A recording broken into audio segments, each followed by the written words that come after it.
I'd like to do today, I think this is potentially one of the most valuable, and I'll say this many times, but I think this is one of the most valuable understandings that we can arrive at. If you can get this, you'll make an enormous leap toward stress prevention, okay? If we were to remember our diagram, so we have, here's our homeostasis for the stress response, and then we have an event here, either in our environment or, well, usually in our environment. And what did we call this event? So we have the fight or flight response here. What did we call this right here, this event? Yeah, we have the event, and we turn it into a perceived threat. We have the perception that we're in danger, right? The uh-oh thought. So what we're going to play with today, Thursday, and next week,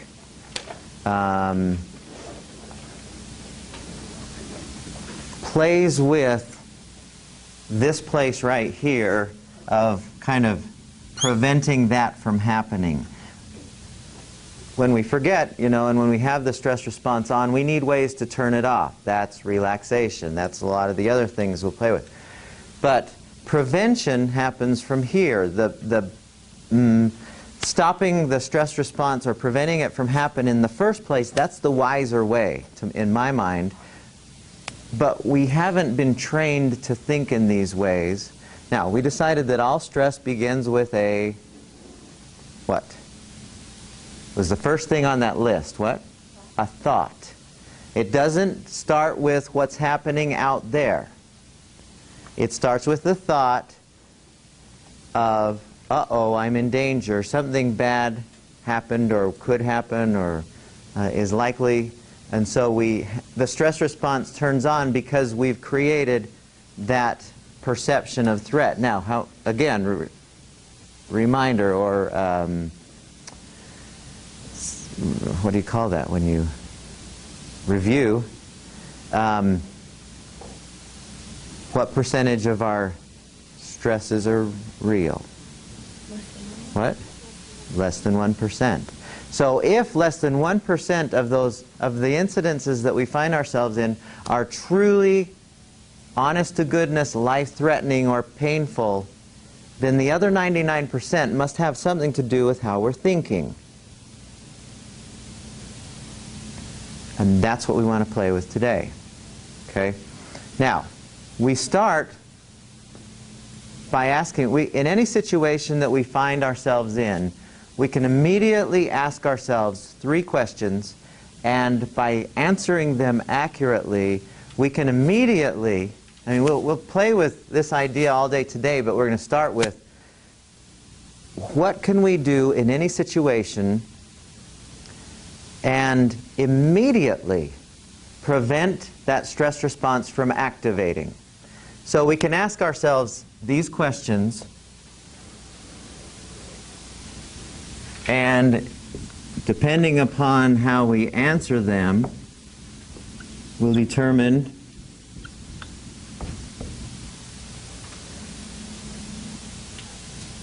whether the stress response activates. So, the first thing we can ask ourselves, in any situation,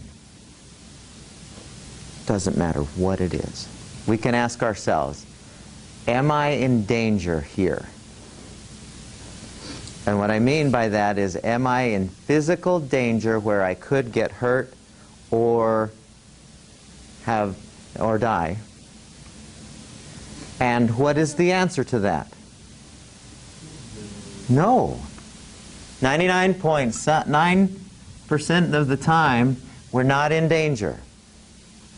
If you say that to yourself, and you have to consciously talk to yourself and say, oh, I guess I'm not in danger.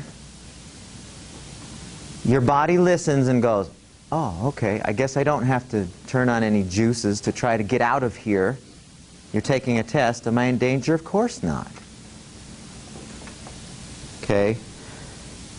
Second question is, can I handle this? Bless you. Can I handle this without dying or having physical pain? Now, what do you think is the right answer to that question? Most of the time. How do you know? Where is a place that you can immediately look to tell if you can handle this? Just think logically. Let's say you're in a test situation. Let's go to the test again. So you're taking a really important test. And you notice yourself starting to get, anxious or nervous or whatever. And you say to yourself, am I in danger? Well, I guess not. Can I handle this? And you said, absolutely. But how do you know? How do you know that you can handle this without dying or... how can you be absolutely sure? Yes. Your past experience says, I've done hundreds. How many tests have you taken? Thousands? I once took a test, really. It was 9 questions, 9 hours long. Seriously. We had 1 hour to do each question. And we had to unload on the computer everything we knew. This was kind of the top of the mountain when you're climbing the Ph.D. world. We studied this for a year. Seriously, we studied for this test for a year. And you would see people, it was so funny to watch people who were going to school with me, they would become addicted to this or that drug, or caffeine for sure. They would lose friends. We saw people get divorced over this test because it was just stressing them out so much. It was just driving them crazy. And as I was doing this, I thought, I'm going to see if I can do this without any stress at all. Just for fun. I'm going to try. Because it was supremely important. As far as my career path was concerned, it was the most important test I had ever taken. And I thought, I'm going to do this stress-free. And so that's what I did, is I kept saying to myself over and over and over again, and I'll throw in the third one in a second, I kept saying to myself, am I in danger here? No, I'm not. I'm okay. I'm still, nothing is immediately going to harm me. Or even if I blow the test, I'm still going to be fine. I'll have to, it'll be tricky. I'll have to take it again in a year, maybe, if I decide to stay in school. But I thought to myself over and over again, how many tests have I taken? And some of them have been really important, graduate tests to get into the next level, graduate or tests just to pass junior high school and getting through college class. We've taken thousands of tests, and I have yet to see anyone die while they're taking the test or soon thereafter when they get the results. Now, they might deliberately, shoot themselves, but that's a different deal than there's a threat coming at them. Does that make sense for everyone? You're scared to death to ask somebody out on a date. Oh, jeez. I was always just scared to death to ask people out. And I would remember that back when we had the phones, the real phones, not the cell phones, and the ones that were connected to something. And I would just, I'd be so afraid. And then I would say to myself, I've asked people out before. Why would this be any different? I haven't died yet, so why would this be any different? Okay, I'm safe. And as soon as you say that to yourself, as soon as your system hears, okay, I'm safe, then it'll go, oh, okay, well, let's get on with this then, without the attendant introduction of the stress response. Does that make sense for everyone? But we have to accurately ask ourselves these questions. The third question that we can ask ourselves, which is the heart of the rest of this class, at least half of it, and the mind-body wellness class, it's 2/3 of that class. Can I think about this differently?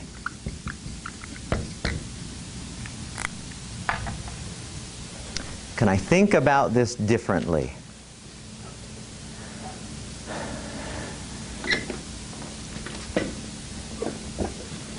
All right. So let's get into it a little bit today and play with this idea. Are you stuck to the way you think about anything? Is there somebody inside your head that's going, okay, you have to think this way about this? Advertisers would love that, wouldn't they?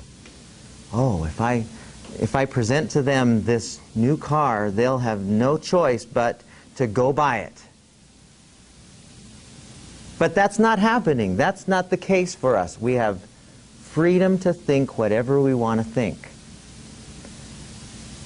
So let's explore this idea of perception today. Because if this right here, what we're seeing, is a perceived threat, and you guys accurately said the operative word last week in that sentence is perceived, that's the most important component of that, then let's look at perceived as a word, the perception, and see how we can start manipulating things. And let's use some examples, okay? And as I'm doing this, just kind of think to yourself about your own situations and think, yeah, I guess I could think differently about this. So let's just use a few, and we could throw out there anything that any of us encounter, and it would be the exact same process we would do. So let's say that you're driving, and I'll bet this has happened for a few of you. You're driving on the road, and in your rearview mirror, you look in your rearview mirror and you notice that there's a police car. Ooh, that's a pretty sound. That's not the police car sound. That's relaxing. That was the nice police car sound. Wouldn't that be a good sound? Okay. So you have the other one where it's going, or the sound of the that you normally hear. So put yourself in that situation.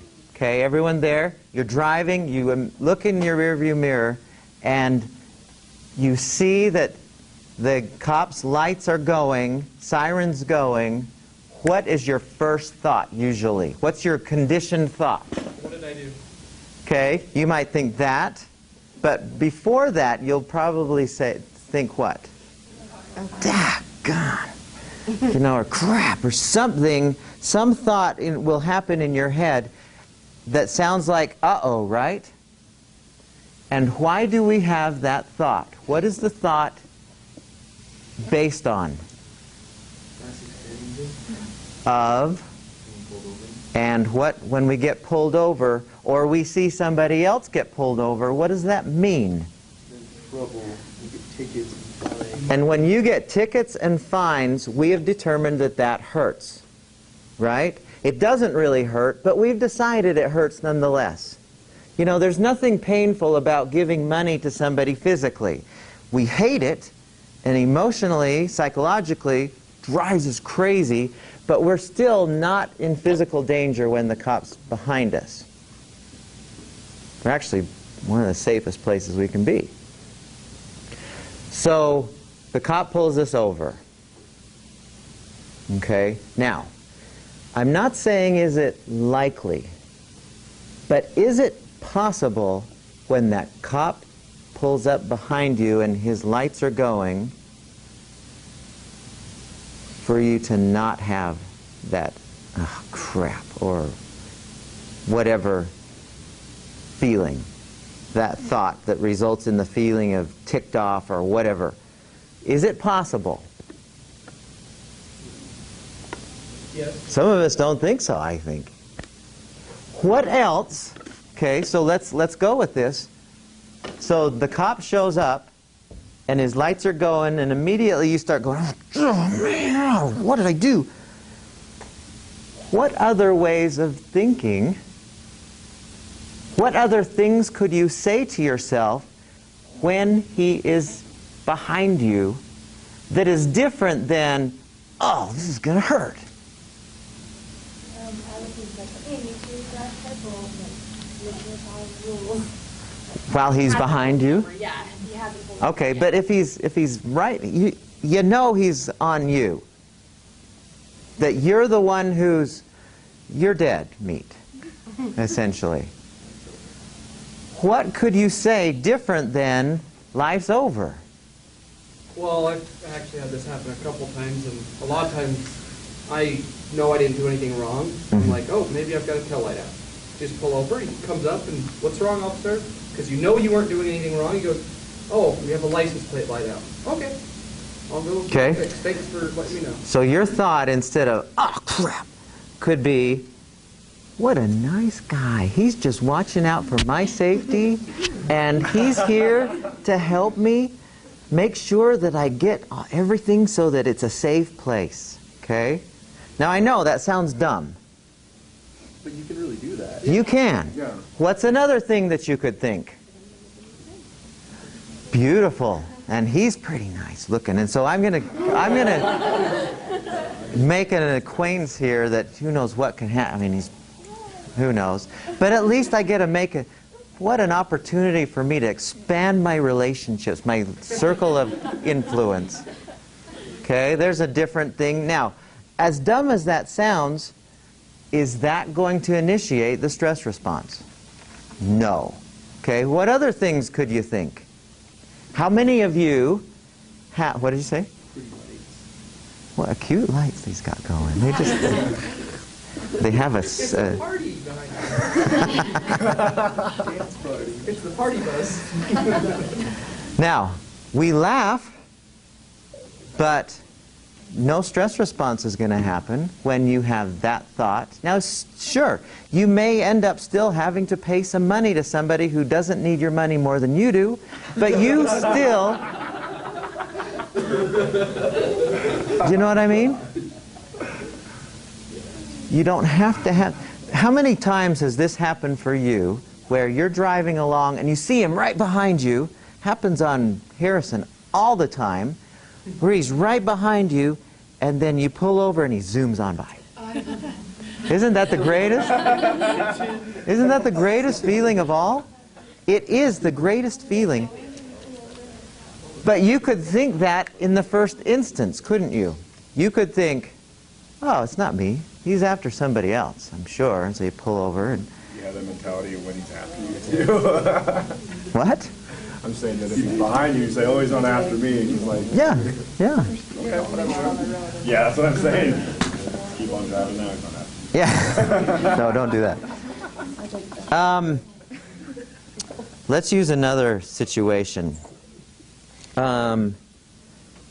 Let's say that you're driving. Does anyone live in the valley over in the Eden, Huntsville area? Does anyone here live over there? Does everyone know where I'm talking about when I say the Huntsville area? You're not familiar with? So if you go up Ogden Canyon and you get to the reservoir, the Pine View, and then there's some beautiful towns over there. Really beautiful area. So let's say, for the sake of this story, that you live over there, okay? That you're, let's say you live in Huntsville, and you're coming through Ogden Canyon. There's really no other way. I mean, you could go up through the North Ogden Divide, but that would take a really long time. You're trying to get to school, and you've got a test to take here at school, okay? And if you're late for the test, you don't get to take it, and there's no makeup or anything. Well, he hasn't said that that's the case, but you have to be on time, okay? So you're driving through Ogden Canyon. Has anyone in here not driven through Ogden Canyon? Okay, it's a single lane. I mean, it's like one lane, the other lane, and there's nowhere through the whole thing that you can possibly pass somebody. It's like bold lane, and because it's too many curves, and if you try to pass somebody, except for a couple places, it's really dangerous. Somebody could be coming up the other way, and you're dead if you do. So anyway, you're driving down the canyon, okay? You only have enough time. You've figured out your time so that if you go at a certain speed, you'll make it to the test right on time. As you're driving, a really old guy in a really old, big Cadillac pulls out in front of you. Okay? And he's driving the same direction as you, but he's not in a hurry at all. He probably hasn't been in a hurry for years. And he's driving down. You've seen this guy. He's everywhere. His little head's just sticking over the steering wheel. And he's driving, and suddenly he's in front of you, okay? And there ain't no way you're getting around him because it's too dangerous driving down there. What's the conditioned response that we would have as that happens? And I'm not saying natural, it's conditioned. We've learned this response. Horn. What? Horn honking. Okay, you might start, but he can't hear you because he's old. So he's probably got his stereo on some classical channel, and he's listening, and he's going at his own pace. So there's no way he can hear you. So what other natural, or not natural, conditioned responses do we usually both think and do in that instance? So you're right on his tail, and he doesn't know because he can't see the rearview mirror. So there's no way he can tell that you're behind him. Okay?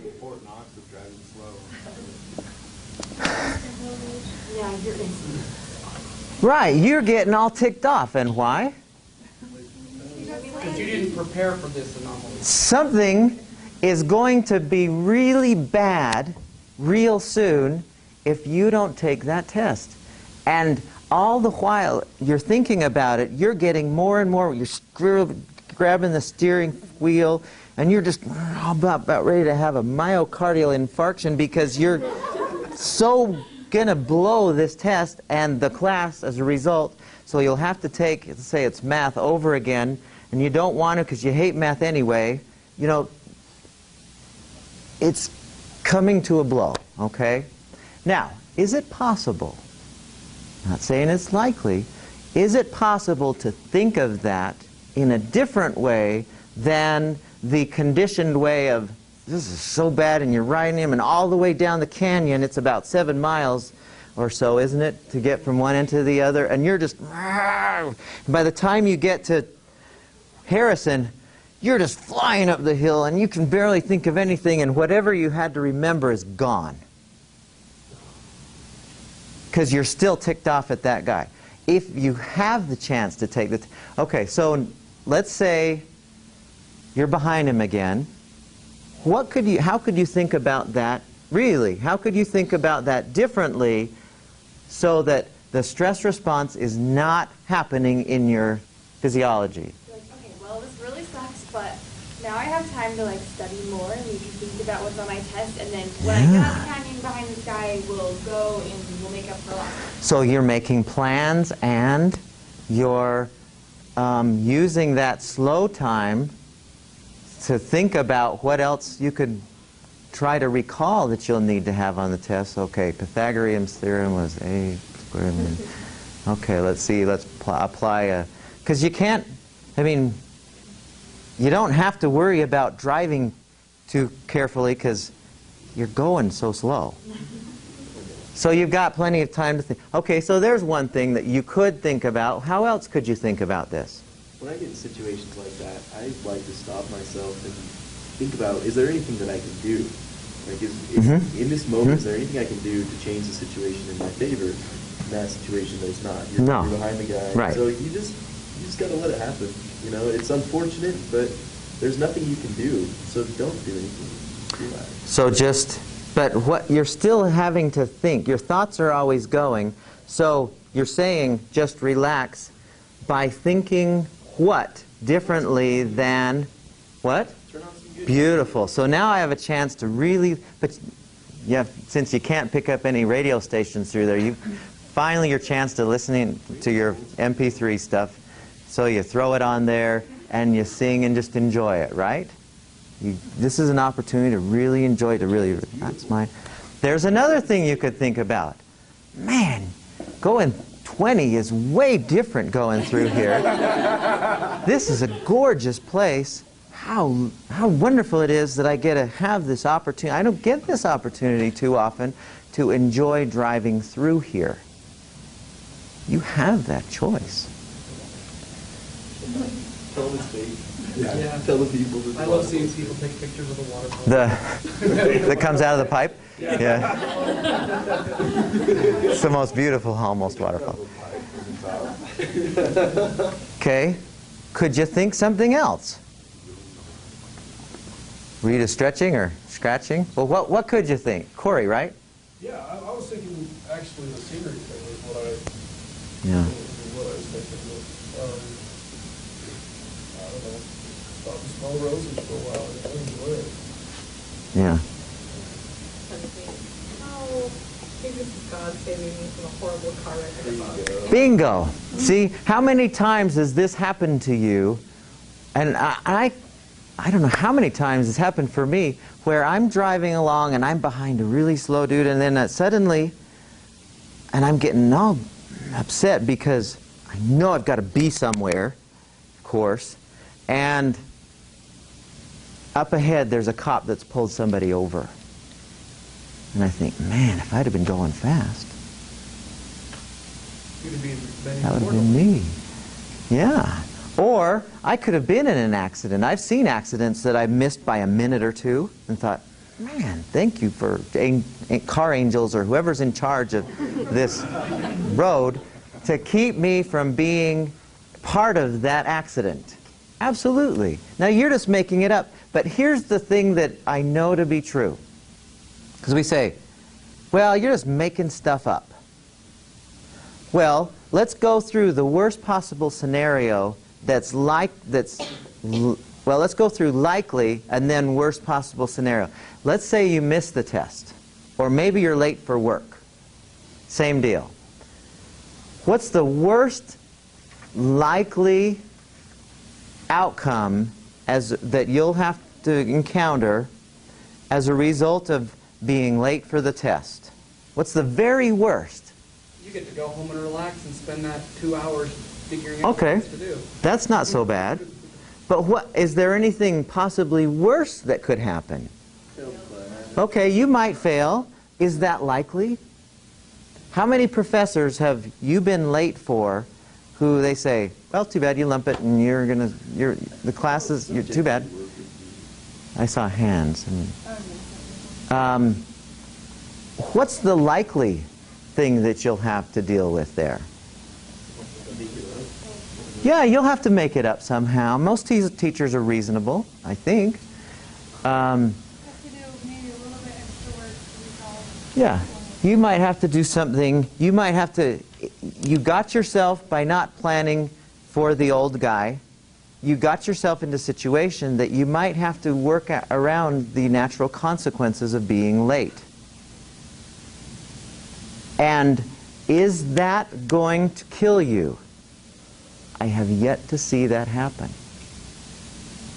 Now, here's the thing, is we make up these worst possible outcomes. We make it, oh man, the worst thing that can happen is I'm going to fail the class and I'll probably not get the job I want, and so we won't be able to support my family, and then, man, and then I'll probably be on the streets, and we go through that whole thing, we're making that up entirely. 100% of that we're making up.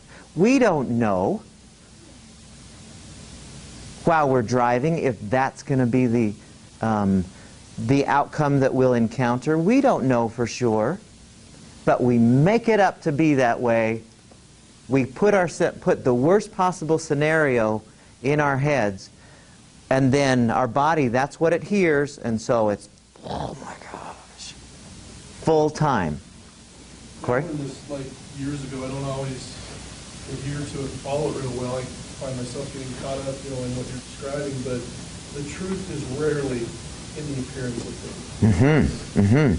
Very rarely. Very, very rarely. As far as the truth of a future event, especially when you're thinking of a future event and creating the likely outcome. Rarely. I mean, what's the number one social fear in this country? Public speaking. People are more afraid. There's been surveys that have shown that people are more afraid of standing in front of a group of people and talking. I think singing's more, the public singing would scare me worse. But people are more afraid of public speaking than dying. On some surveys I've seen, I'd rather die than have to get up in front of a group of people. Now, when you're thinking of being in front of a group of people, what are you making up about that group of people that makes it so it's fearful? They're going to hate me if I don't do this right? Yeah. You're making up all kinds of things about their judgments about you. You have no way of knowing, first of all. And even if they did, I can't really... Who's our singers? We had... Oh, I didn't sing. You came up, and who was the other who... That's right. You two came up, and we had you guys think all kinds of mean things about them. Or not. But they have no way of knowing. So what I'm saying is, we totally make it up. What those uh-oh things are going to be. We totally make it up. And if we understand that, we can totally make up something just as non-stressful. Oh, there's a party behind my car. You can make that up just as bad as my life is over. You have that choice. I remember on one occasion I was playing in a baseball tournament, a softball tournament. It was a co-ed league, and I'm not really fond of co-ed leagues, but these guys asked us to play in it. And I usually don't take it. I rarely take softball very seriously, but I played a lot in my life. And we were playing in a game where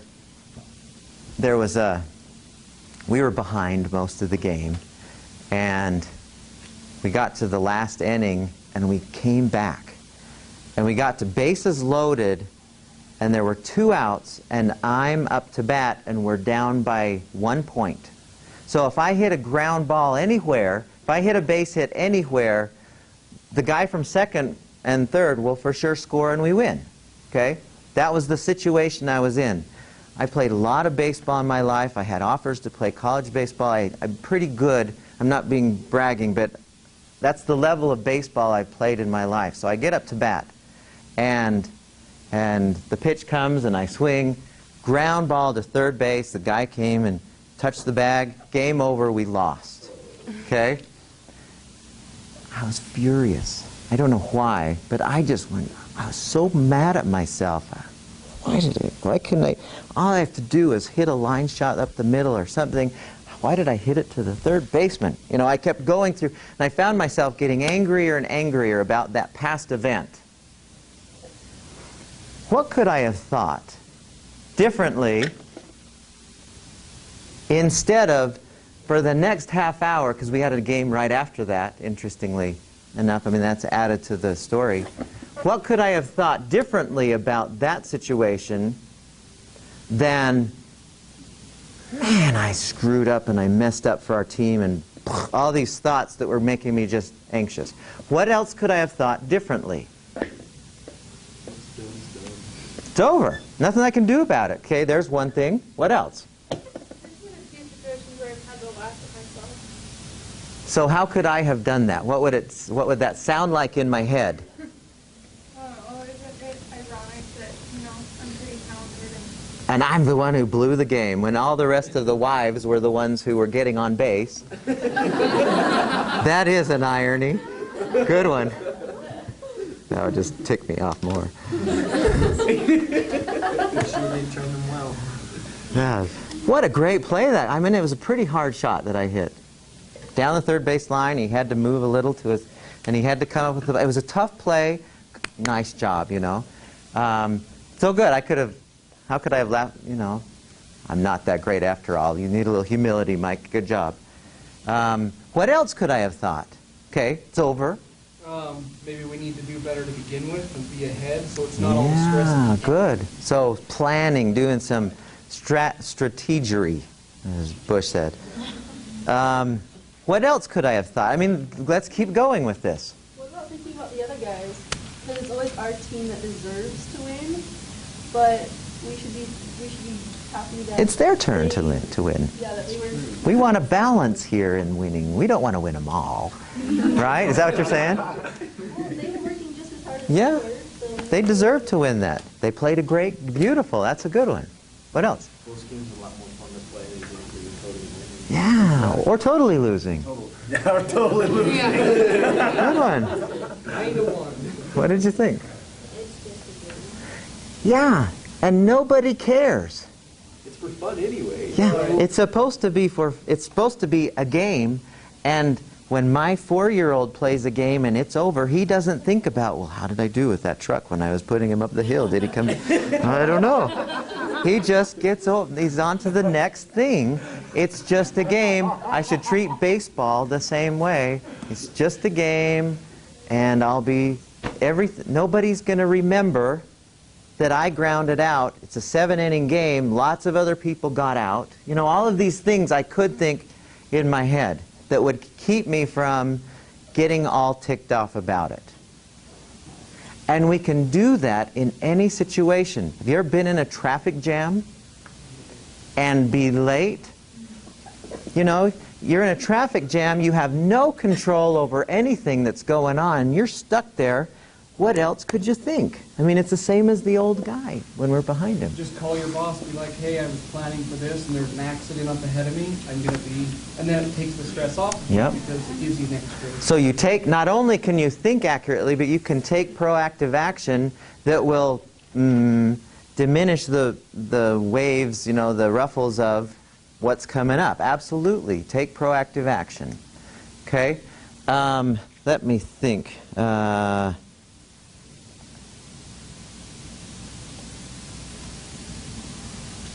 So let me ask you guys this. In situations that you've been in recently, well, somebody give me a stressful situation and let's help each other out with how could we have thought of that one a little differently. Anyone? Had something that happened? I went golfing with my boyfriend, and it was like a huge tournament, and like the winner gets like $1,000, and it's like $150 buy-in, and he like usually shoots really well, and then he gets stressed when he plays, and so I was going with him, and he was like getting really pissed because he was really bad on home, and he just started getting worse and worse. I didn't want to say like anything. So it didn't matter what you were doing. He didn't like how he was playing. Yeah. Okay. So what was the thought? Remember, and I'll do this 1,000 times. We have to realize or keep in mind the stress starts from our thoughts, not from the golf game. It starts with our thoughts about the golf game, not the golf game. How do we know that? I'll get back to that in just a sec. But how do we know that it's not the golf game that is causing the stress to your boyfriend? And that it is his thoughts about it and not the golf game itself? You could go golfing every weekend just as a relaxation and do really well. But the second I got to get that $1,000, he's made up that $1,000 means something different. Yeah. Just having fun. Okay. How else can we be absolutely sure that it's not the golf game. Remember last time I said no event is inherently stressful. No event that I can find causes everyone who does that to feel stress. How can we tell? Golfing is like you're not an object that you can't really affect you. You let it affect you. It's like a kid when the parent says, "Oh, he's testing me." Your 4-year-old doesn't really have the capacity to be like, "Oh, I'm going to push mom to the point of break." Yes, yes, exactly, exactly. I went golfing. Was it last week? Last Monday, I went golfing a week from yesterday. And when I go golfing, I never keep score. I don't think it's an important thing to keep score. I love to golf. I mean, I par holes every now and then. I can hit, you know, I can hit it pretty well. But I never... It's just one of those things where, what'd you get? I don't know, I got a 5 or a 7. It doesn't matter to me. I hit it it went in the hole. We had a fun time walking. I love that quote by Mark Twain. Have you ever heard that quote about golf? He said, golf is a nice walk in the park ruined.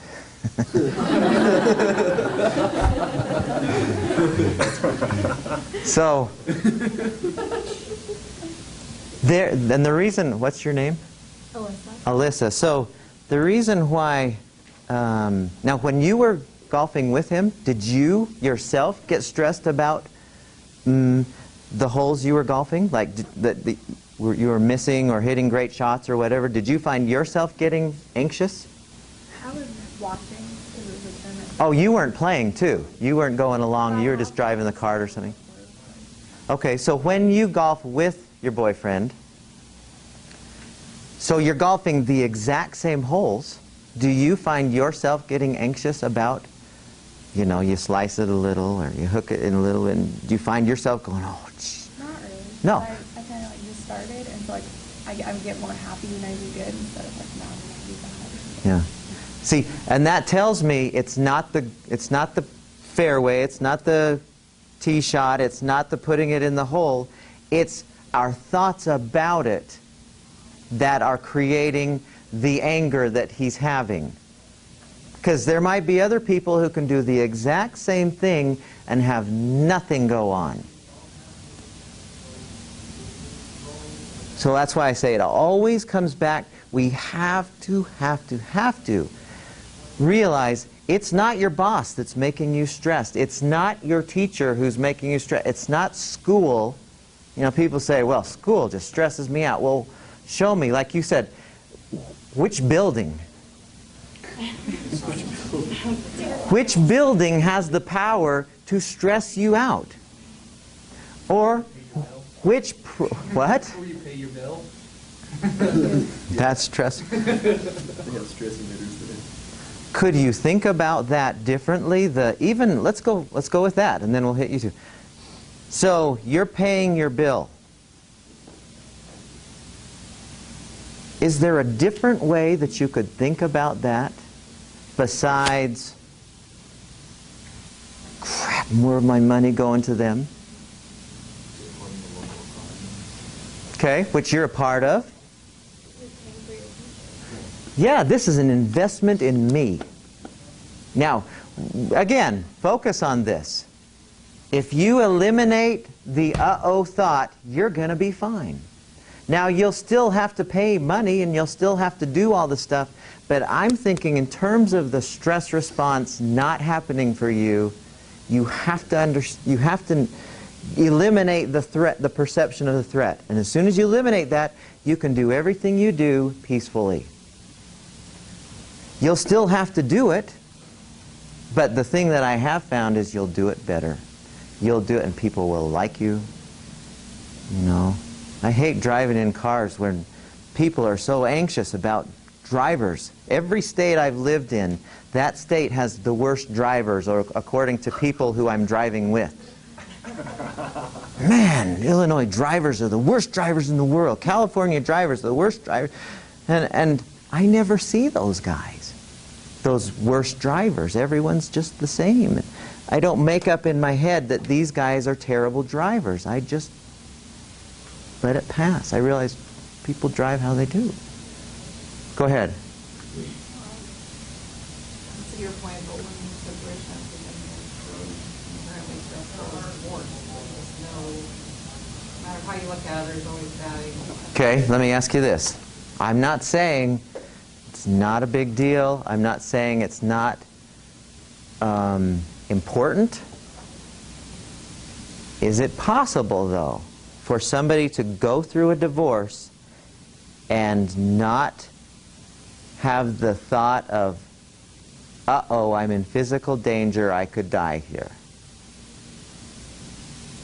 I'm not saying it's not a big deal for everyone involved. Absolutely it is. And I know people who, through the divorce and afterwards, are happier. You know, that things are better. And I'm not saying one is better than the other. You know, if you need to be all emotional about it, then that doesn't make you any worse than the person who goes through it happily.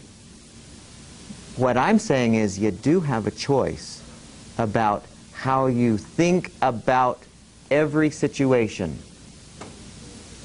As bad as it might seem, you still have a choice, and you can think about it differently if you want to. I mean, really, I've worked with a lot of people over the years, and there's been people who have been in divorces who tell me the whole way through they were so grateful. They were so thankful. They were so happy that that was not, that he or she was no longer in the picture. And it was better for the kids now that the situation was different. I mean, it's entirely how we interpret it. Corey?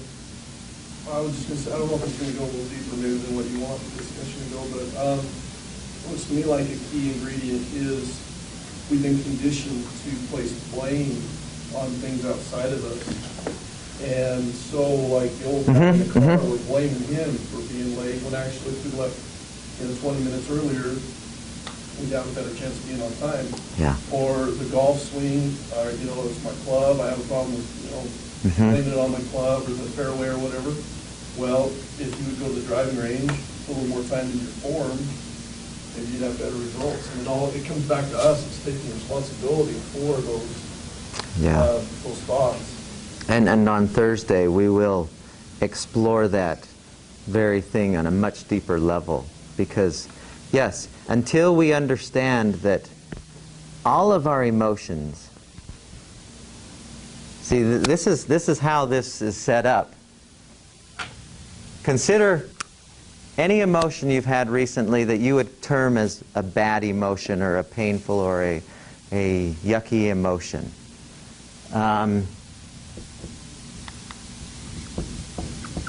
How did you arrive at that emotion? Every single time, how did you arrive at that emotion? Analyze this for just a second. Take yourself back to that situation. Okay, I hit the grounder to third, and now the game's over. And so now the emotion I have is anger. What was it that always preceded the anger? Well, there was an event, but there's something that followed the event. What? A thought. A choice, yes. We have a thought, and that initiates the emotion. It's never the other way. And what Corey's saying is, we've said, society says the event causes the emotion. Right? That's what you're saying. And it's never that way. How can we be so sure of that? The coffee that lady smooth McDonald's over didn't naturally fall into her lap. She just didn't hold on to it. So, okay, fill me in on this, because I'm not... She didn't hold it because it's a hot coffee, and it fell into her lap, and then she goes, oh, it's McDonald's fault. The coffee was hot. So she blamed something else when it was actually... Did she get burned? Oh, yeah. Yeah, she won. She asked for it to be reheated 3 times, and then she stuck it right in the middle of her lap, and then she was driving and spilled, and it Burned her. seared, totally fused. Well, see, in that situation, you have a physical pain going on there, but her thoughts about how bad McDonald's is, I don't disagree, is based on her thoughts about it, how she's interpreting. See, this is our interpretations.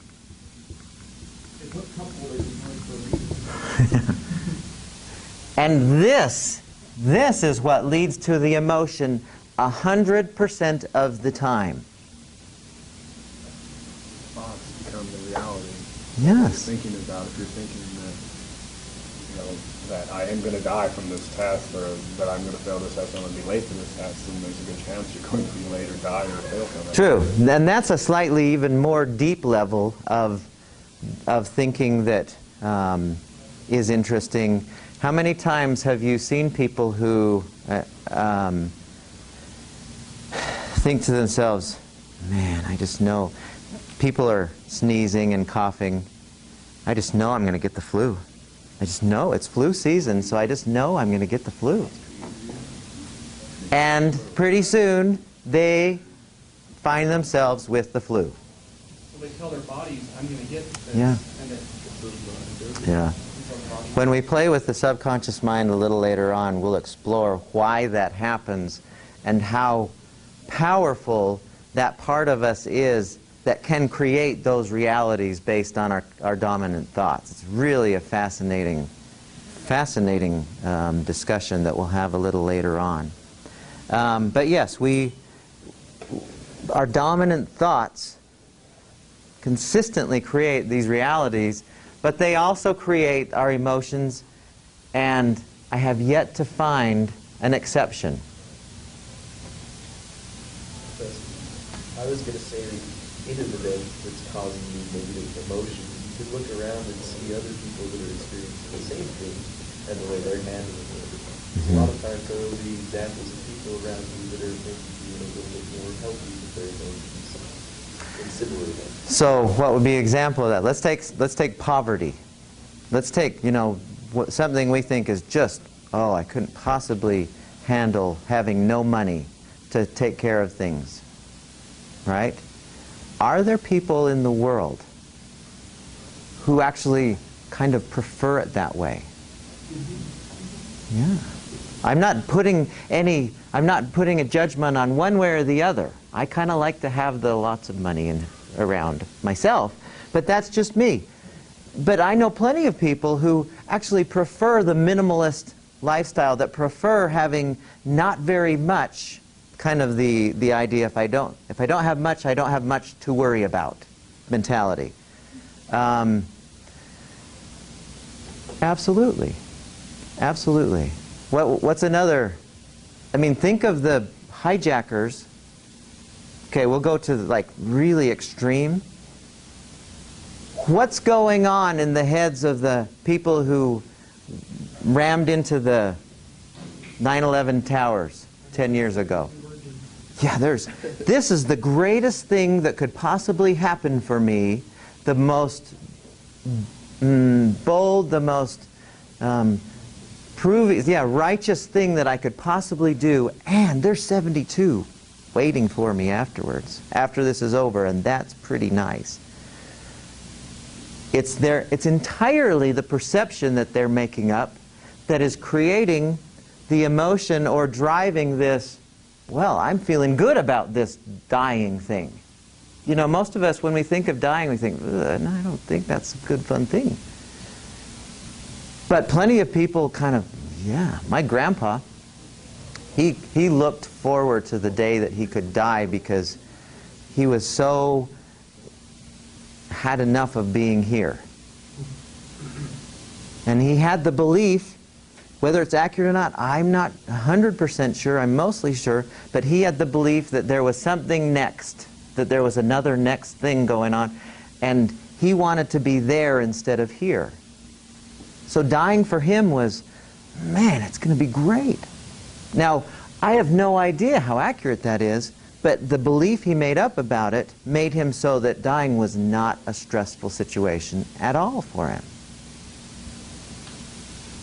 What other things could we throw out here? I mean, I know I'm laboring this point, but we have to get in our heads, we're doing it to us. The stress that we have is our doing.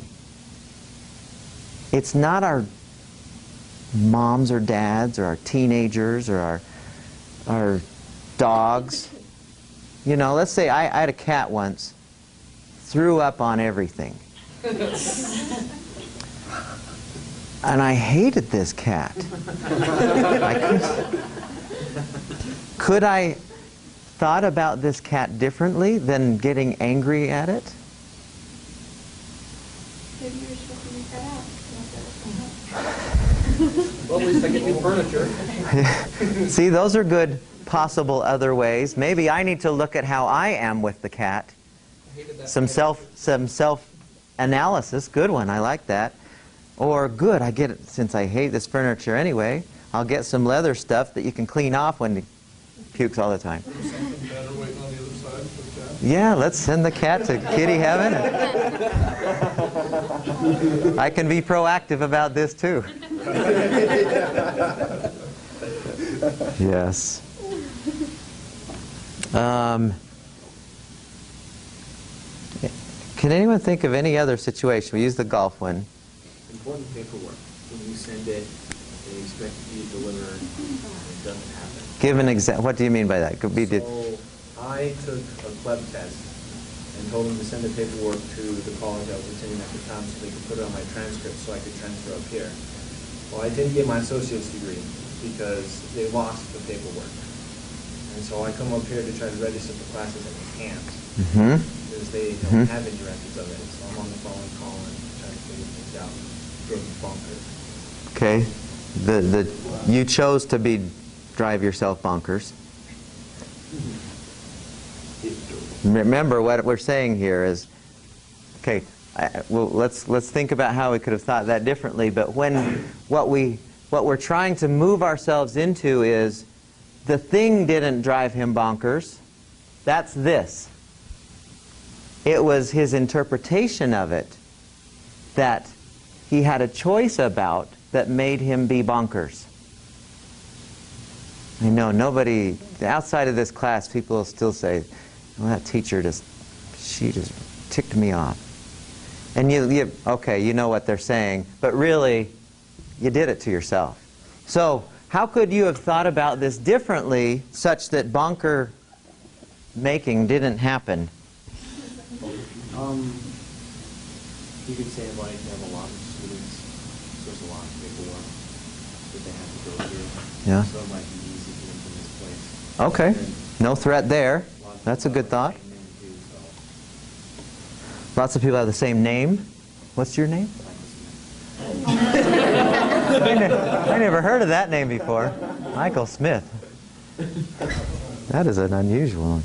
So, okay. What else could Michael Smith have thought in this situation? Forward, rather than dwelling on what has happened, I'm going to think go forward. Yes. I get to enjoy these classes. What? There you go.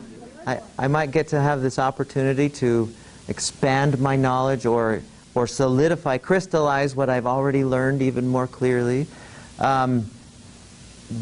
That's just as unlikely as bad things are going to happen. Sounds like it got worked out. No, It's still not worked out. they still don't have the degree. I just managed to wiggle my way through classes. So you still managed to work things out. Not dead. No physical pain.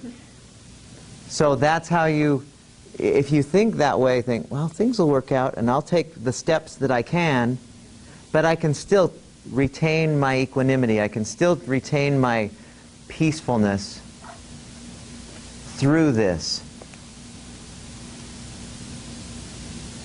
That's a choice we have.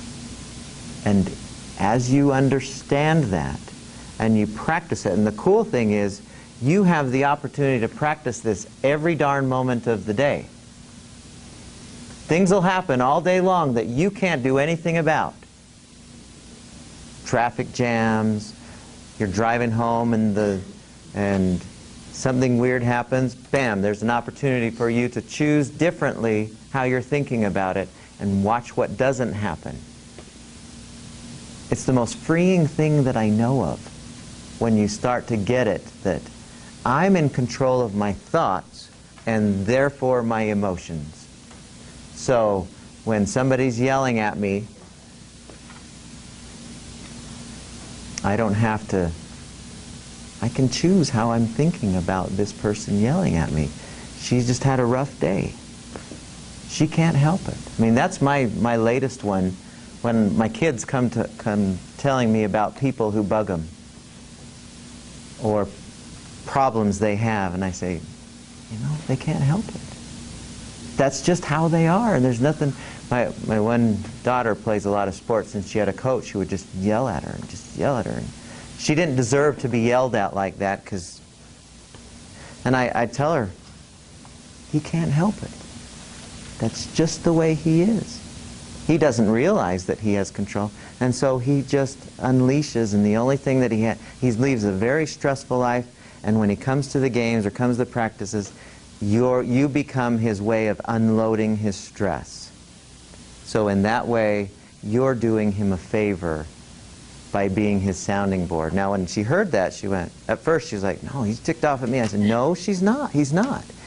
He's just got you to be the outlet for his really stressful life. And so don't take it personally. You can choose to think, this is how, he can't do anything about it. And as soon as she thinks that way, oh, okay, well then I'm doing him a favor, good. I'll be there for you, coach. Kind of thing. It's like no one can make you feel inferior without your consent. It's that Eleanor Roosevelt, right? Yeah. No one can make you feel anything without your consent. Bored. You ever had professors who bore you? Like, here? Well, it's not my doing. I can't make you feel bored. The only thing I can do is create the event. You interpret it however you want. It's your boredom that creates that reality, or your thoughts about the situation that create that reality for you of the emotion of boredom. Nobody can make you angry. Nobody can make you anything. Now, I know you don't want to hear that because you're sure that that's what you've been struggling with, is this terrible situation that you find yourself in from time to time. Well, now's your chance to start to sense that maybe you have some freedom over it. Yeah, you had a question or a thought? I'm sorry, I don't know your name. I'm sorry. Smart people don't get bored. There you go. And make yourself feel smarter, huh? I am so smart because I'm never bored, if she was right. It's an interesting belief. Do you have any questions about that? Or does anyone have any contrary opinions or beliefs that doesn't apply to me? Do you know what I'm saying? Because every one of you, when we did that stressometer, said you were at a 6 or a 5 or above. Every one of us did. Oh, there was one person who said 3, I think. I don't remember. That was you who said a 3? Maybe a couple. So, here's... What?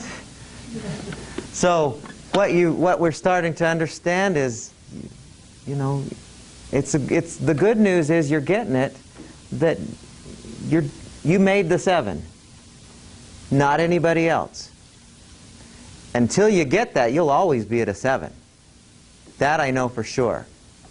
But as soon as you start to understand this, you will find yourself going, oh, that's something that I usually would get upset about, but, you know, I can handle it. I'm not in danger. I'm okay. We'll deal with this in a peaceable way instead of a angry, stressed out way. And watch how that muscle develops over and over. So we're going to be playing with this. We'll finish this idea of perception off on Thursday, and then we're going to expand it a ton next week to really, so that you can almost plug in different ways of thinking in situations and watch how cool your stress stays at a very manageable level. Okay? Thanks, everyone. Have a great today, and we'll see you next time.